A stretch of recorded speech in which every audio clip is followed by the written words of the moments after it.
வள்ளலார் மேலே வழக்கு கடலூர் நீதிமன்றத்தில்.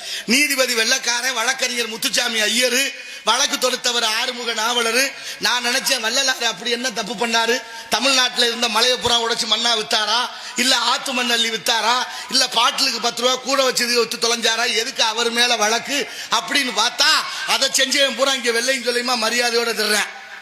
ஆனா அவர் மேல வழக்கு. அநீதி எங்க தொடங்குது? வேடிக்கை பார்த்துக்கிட்டே இருக்கிறமே, எதை பத்தியும் சிந்திக்க கிடையவே கிடையாது. ஏன்னா எதுக்கு பத்தி இல்ல. ஆனாலும் வள்ளலார் நீதிமன்றத்துக்கு வரணும்னு உத்தரவு.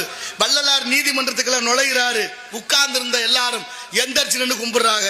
வள்ளலாரை பார்த்து நீதிபதி கும்பிடுறாரு, ஆறுமுக நாவலர் கும்பிடுறாரு, வழக்கறிஞர் கும்பிடுறாரு. ஆறுமுக நாவலர் தான் வழக்கு தொடுத்தவர். நீதிபதி கேட்கிறார், நீ அவருக்கு எதிரி, நீ தான் இந்த நீதிமன்றத்தில் வழக்கு தொடுத்த அவர் மேல, நீ எதுக்கியா கும்பிட்டான்னு கேட்கிறாரு. அவர் சொன்னாரு, என்னன்னு தெரியலங்க, அவரை பார்த்தா கும்பிடணும்னு தோணிடுச்சு, என்னை அறியாம கும்பிட்டேன், மன்னிச்சிருங்கன்னாரு. வழக்கு அன்னைக்கே தள்ளுபடியானது. எதிரிக்கு கூட வள்ளலாரை பார்த்தா கும்பிடணும்னு தோணுச்சு. அதுதான் வாழ்க்கை.